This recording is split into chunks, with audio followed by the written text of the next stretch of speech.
We're back for another Building on the Rock. I'm going to quit saying for the children.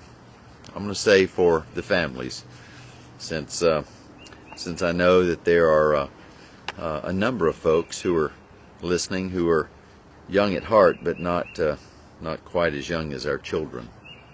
So today I'm doing it. I'd forgotten to do it at the church, so I'm doing to do it here from our deck. You'll see in the background our trees starting to bud, and the red buds are popping all around the property line here to the woods, and our dogwood down this way. Two of them, dogwood over here. I'm looking at the red tulips and the yellow tulips and the poppies, and and there's that orange tulip. We have one. No, I see another one now. And a few daffodils left. Anyway, everything's beautiful out here. But the bugs are enjoying it too, like they are me. But I can persevere through the bugs for a little while. This is Building on the Rock. A little child shall lead them. And this is for March the 31st, 2021.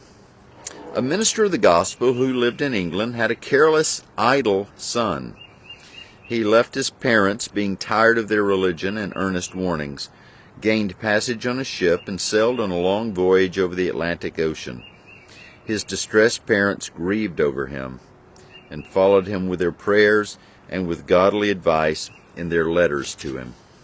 The ship on which this young man sailed anchored during the course of the voyage in the harbor of one of the beautiful islands of the Atlantic. They stayed there for some days, taking in cargo. One day the sailors took with them on the ship a little native boy who could play an instrument the sailors had never seen before. The sailors were fascinated, and the boy was happy to play for them.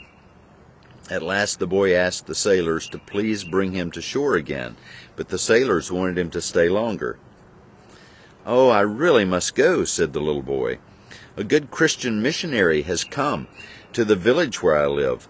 From him I've learned all I know about Jesus Christ, in whom I wish to believe.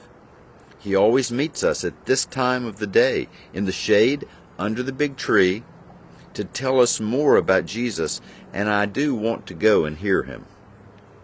The sailors were quite touched with the earnestness of the boy, and at once rowed him ashore.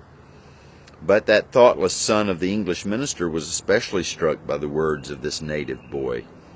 He could not stop thinking about them. They penetrated deeper than his conscience, right into his heart. "Here I am," he said, "the son of a minister in England, knowing far more about Jesus Christ than this poor boy does, and yet not caring about him.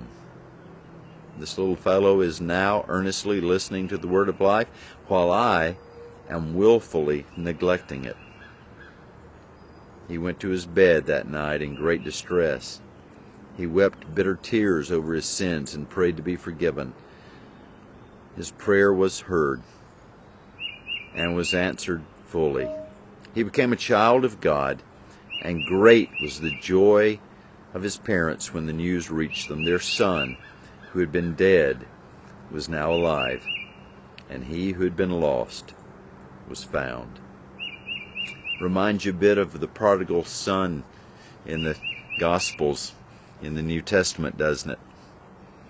Well, again, I hope none of you go through that kind of experience, that you'll be faithful and true and love the Lord with all your heart, mind, soul, and strength all your life, and not ever part from him. But when you find yourself straying, even in the least little sin, remember, call upon the name of the Lord, and he is faithful and just to forgive you and to welcome you back close to his heart. Until next week, God bless.